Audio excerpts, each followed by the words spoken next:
Coimbra nasceu e desenvolveu-se ao longo dos tempos, nomeadamente desde a época romana, nas margens do rio Mondego. E também, desde muito cedo, se torna um lugar importante nas ligações entre o Norte e o Sul. Um lugar de destaque durante a formação de Portugal no século XII. Pouco depois da Batalha de Ourique, em 1139, Afonso Henriques, que passa a intitular-se como o Rei de Portugal, sublinhando a sua política independentista, vai transferir para Coimbra como que a cabeça do reino. Torna-se uma cidade real. Aliás, em Coimbra, o nosso primeiro monarca acabará por se fazer sepultar. Mas é também Afonso Henriques que se vai empenhar na concretização, na construção de uma grande catedral em Coimbra. Aquela que será uma das maiores construções românicas do nosso país. Vamos conhecer a Catedral de Coimbra.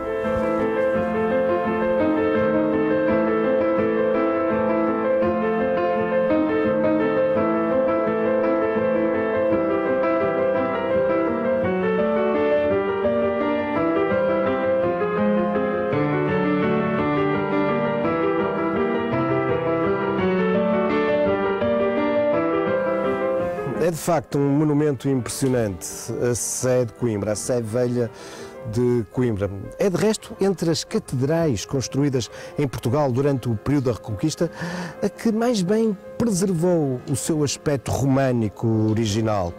Ao contrário de muitas outras catedrais que foram sofrendo depois significativas alterações nos séculos seguintes.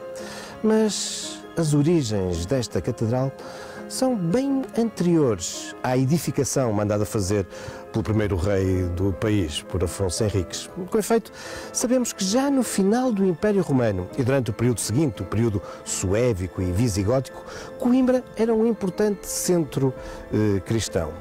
No entanto, após a invasão muçulmana, tal irá decair. Mas no ano 1064, a povoação seria reconquistada pelos cristãos, uma intervenção do rei Fernando Magno de Castela e Leão. É nessa altura que vai também emergir uma figura importante, o governador nomeado por esse monarca, Dom Cisnando, um moçárabe, isto é, um cristão, mas de origem árabe ou então fortemente influenciado pela cultura árabe. Dom Cisnando, este moçárabe, será crucial na articulação entre as duas comunidades, a cristã e a muçulmana, e também com a judaica, porque ele próprio tinha origens judias. Mas a igreja que então é construída e dedicada já a Santa Maria, como é evidente numa inscrição de uma pedra fundacional que nós hoje podemos contemplar no interior da catedral, essa primitiva catedral irá ser destruída de um modo muito significativo numa incursão árabe que teve lugar no ano de 1117. E é por isso, sobre essas antigas ruínas, sobre essa antiga catedral, que Afonso Henriques irá mandar erguer esta fabulosa catedral românica.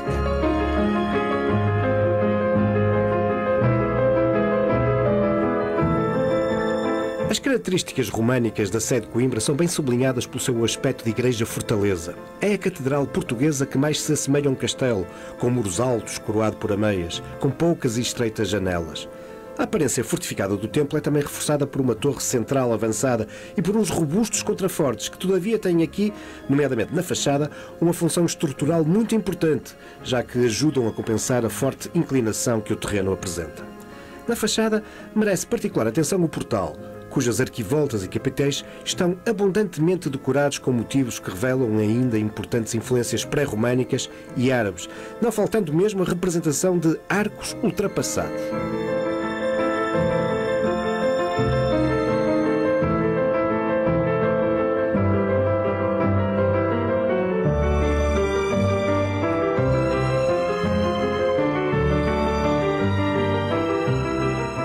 Esta é uma catedral, uma igreja repleta de história, de identidade e de muitos tipos de património, incluindo o património lendário. Como é bem evidente, logo aqui, na entrada do templo, através desta laje sepulcral negra, que a tradição atribui a um episódio lendário, bem conhecido na região, um episódio lendário que foi imortalizado por Alexandre Herculano no seu famoso romance Lendas e Narrativas. A lenda do Bispo Negro. Um bispo que teria sido nomeado aqui para Coimbra por Afonso Henriques, após ter expulso o bispo de Coimbra, que lhe tinha dado a notícia de que ele havia sido excomungado pelo Papa por manter preso a sua mãe. Um bispo negro que o Papa pensa ser herege e por isso envia para cá um emissário, um cardeal, para o catequizar, algo que vai tornar Afonso Henriques ainda mais furioso e também fazer com que esse emissário do Papa tenha que fugir. E a sua vida só foi poupada porque prometeu a Afonso Henriques que tentaria convencer o Papa a libertar a excomunhão e a reconhecer Portugal como um Estado independente, coisa que, de facto, viria a acontecer. Mas é apenas uma lenda que pode ter um interessante fundo verídico.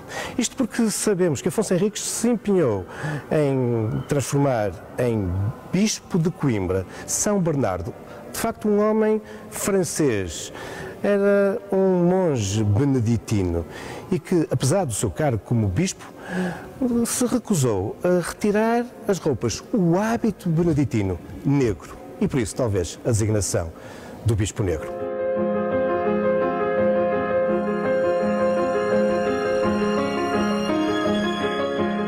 As obras da Catedral terão tido início ainda no tempo do Bispo Bernardo, que sabemos ter morrido em 1146.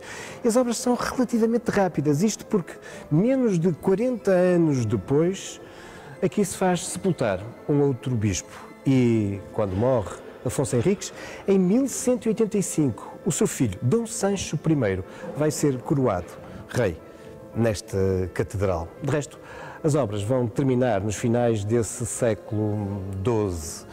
A autoria deste templo fica a dever-se a um mestre, a um arquiteto francês, que sabemos está também envolvido na construção da Catedral de Lisboa. E a dirigir as obras está um outro mestre francês, que, no entanto, depois será substituído por um mestre português, mestre Soeiro, que sabemos igualmente ser responsável por uma série de igrejas na Diocese do Porto. No seu interior, este templo bem românico apresenta-nos 3 naves com 5 tramos. Uma das características desta igreja é que o transepto, isto é, os braços da cruz, definida pela planta da igreja, o transepto é muito curto, mas está muito bem definida a sua cabeceira, com a ábside e as absidiolas. Mas um dos aspectos mais interessantes da arquitetura deste templo é o trifório. Este sítio onde nos encontramos, esta galeria superior definida por esta arcaria. Algo que nos aproxima de um templo de referência absoluta no mundo românico, que era a Catedral de Santiago de Compostela.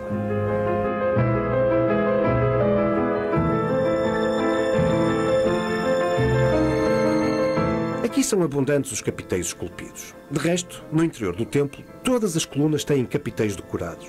São cerca de 380. Esta é, aliás, uma das características mais notáveis da decoração da Sé Velha de Coimbra e que a converte num dos principais núcleos da escultura românica portuguesa. Os motivos são fundamentalmente compostos por entrelaçados geométricos e vegetalistas e também algumas figuras animalistas, como quadrúpedes e aves enfrentadas. Praticamente não há representações humanas. Consequência, talvez, de os artistas serem moçárabes, cristãos arabizados que se haviam estabelecido em Coimbra no século XII.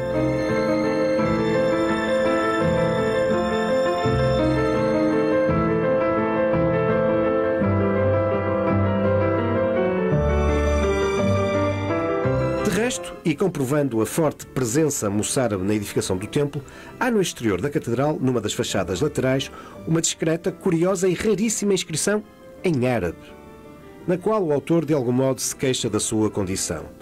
Um dia a minha mão perecerá, mas fica a marca da minha amargura.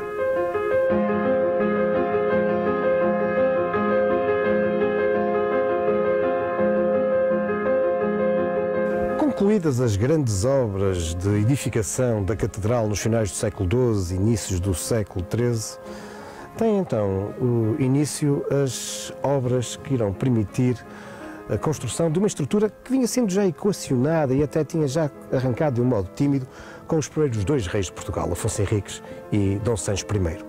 Mas é o terceiro rei, Afonso II, que a partir de 1218 vai, com efeito, dar início à construção deste magnífico claustro.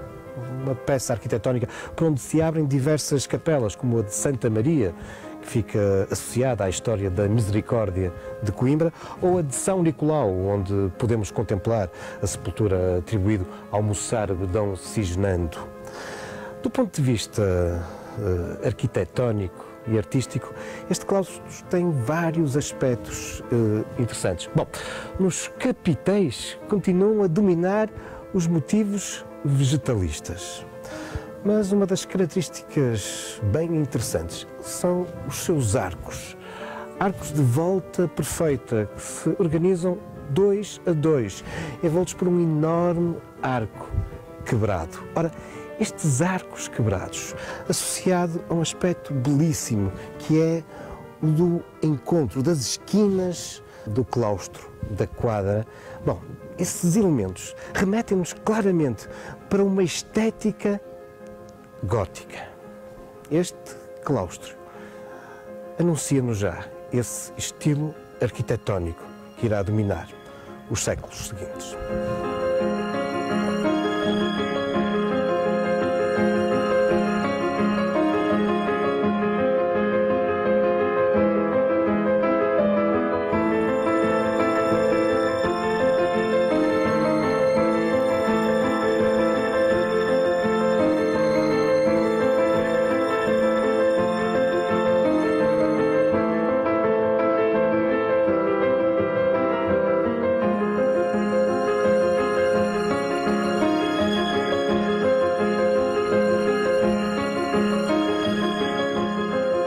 No interior da catedral, o gótico, nomeadamente o gótico flamejante, é bem evidente no retábulo mor, construído entre 1498 e 1502 por entalhadores flamengos.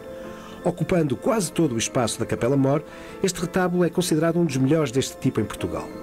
Ligeiramente anteriores, nomeadamente do século XIV, são também góticos alguns túmulos com estátuas jazentes ao longo das naves laterais. O que mais se evidencia é o de Dona Betassa Lascaris, dama bizantina que veio para o reino no início do século XIV, acompanhando Dona Isabel de Aragão, que tinha vindo casar-se com o rei Dom Dinis. É um trabalho escultórico atribuído à oficina de Mestre Pero.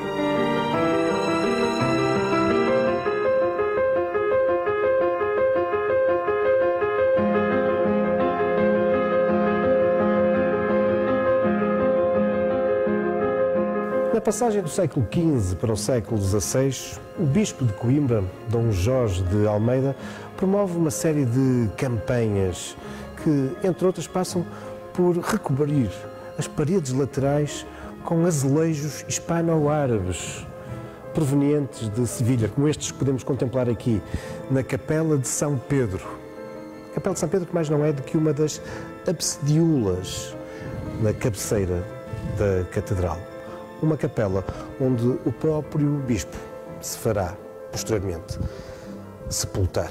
Mas é também aqui, nesta capela e na absidiola do outro extremo, que nós encontramos duas peças, duas obras-primas do início do Renascimento em Portugal.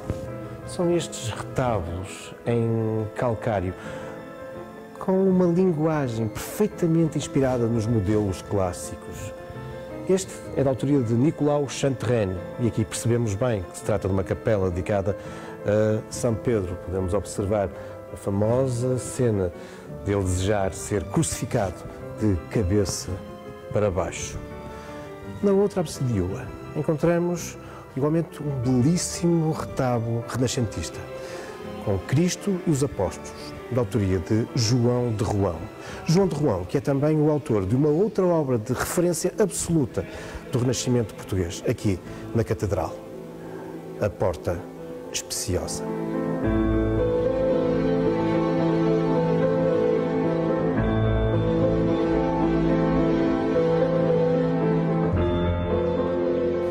esta a fabulosa Porta Espiciosa. Foi construída na década de 1530 e o seu autor, João de Roão. 1530.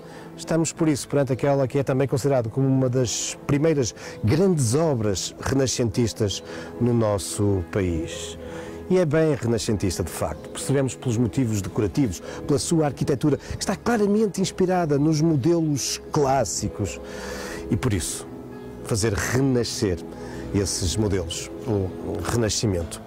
João de Roão aqui apresenta-nos como que um altar, um retábulo em pedra, em calcário, que se prolonga por 3 pisos.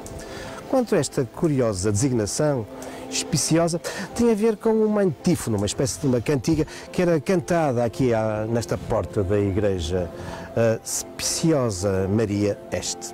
E de Speciosa, a porta espiciosa.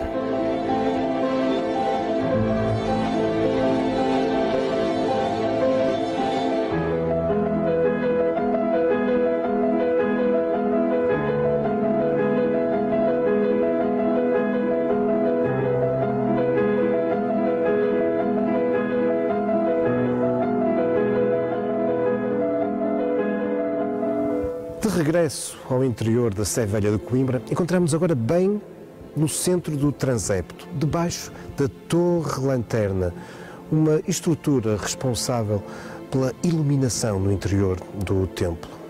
Trata-se de algo que foi construído durante a época românica, mas sofreu algumas alterações, nomeadamente no exterior, durante o Barroco. Esse estilo que irá caracterizar o século XVII e o século XVIII. Um século de profundas transformações na arte, na arquitetura, mas um século também de profundas transformações políticas. E tal teve também o seu impacto na história da Sé de Coimbra, particularmente a partir de 1772.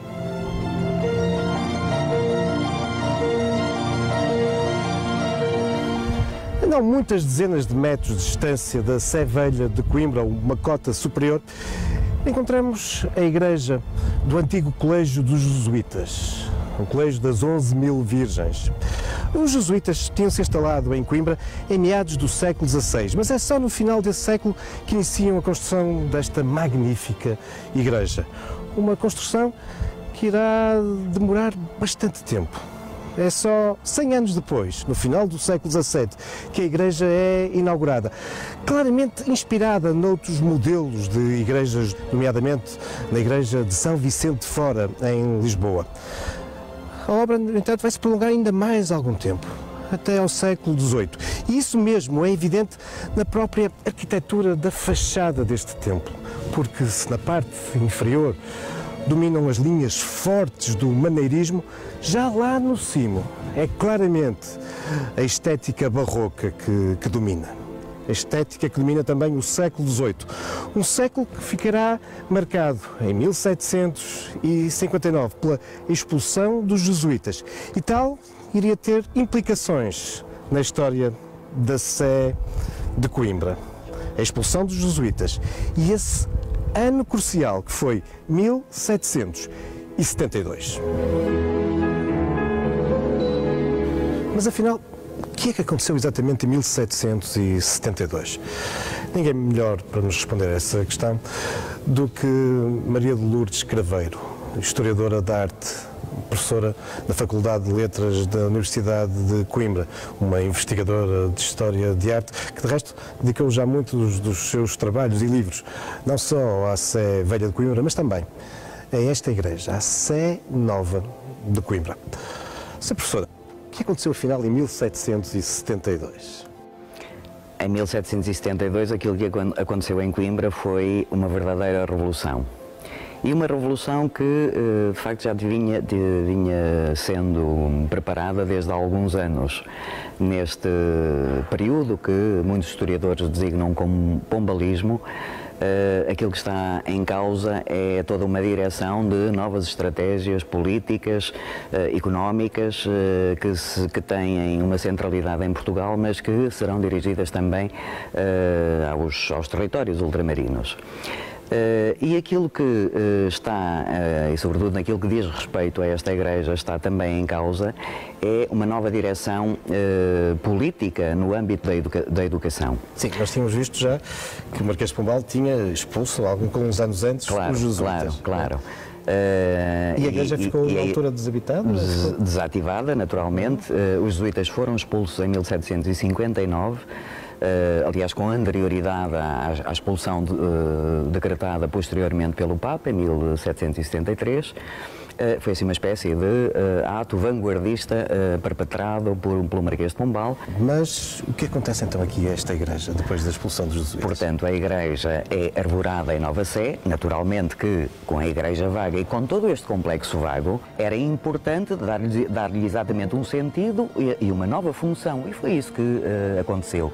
Desde a igreja convertida em Nova Sé, sendo a anterior desativada, e portanto é a partir desse momento que temos em Coimbra esta situação de ter uma sé, é certo, mas a menção de duas sés, a velha e a nova,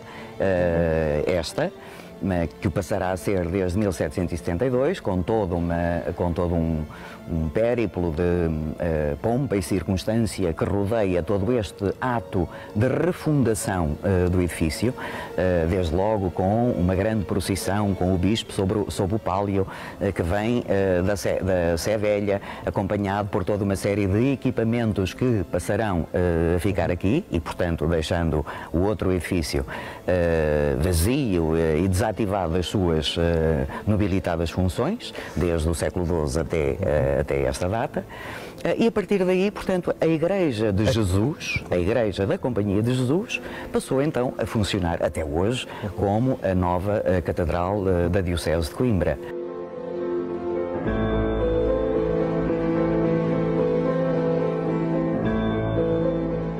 O interior da Sé Nova de Coimbra, da antiga igreja do Colégio dos Jesuítas, é amplo, monumental, e por isso percebe-se bem como foi escolhido para a nova sede da Diocese. Mas é claro que isso se prende também com a vontade da política pombalina de inviabilizar qualquer eventual regresso dos jesuítas ao seu velho templo.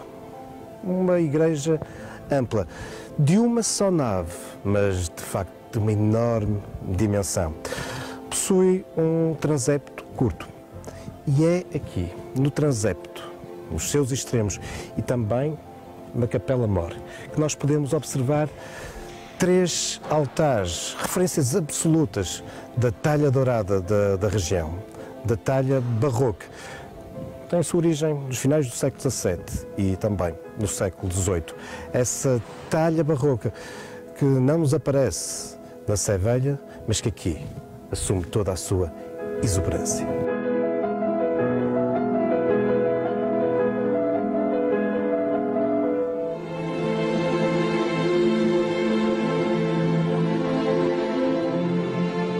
Estes altares vêm sendo, de resto, objeto de uma cuidada intervenção de restauro. Um trabalho demorado, paciente, mas fundamental para dar futuro ao nosso passado. É essa uma das preocupações do programa Rota das Catedrais, que, igualmente em Coimbra e nos últimos anos, incidiu também na reabilitação de espaços interiores, incluindo a sacristia da Sé Nova, e na conservação e restauro do claustro da Sé Velha. No altar-mor, a nossa atenção prende-se de imediato no monumental altar barroco. Mas há aqui outros motivos de interesse, nomeadamente o cadeiral. É uma peça preciosa, datada do século XVII. Uma peça bela e repleta de grande simbolismo. Veio, de resto, transferida da Sé Velha de Coimbra. Mas aqui encontramos também a cátedra, a cadeira do bispo. É destes símbolos que é feita também esta série, esta vontade de os descodificar. Enfim, pretexto para continuarmos a trilhar os caminhos da história na Rota das Catedrais.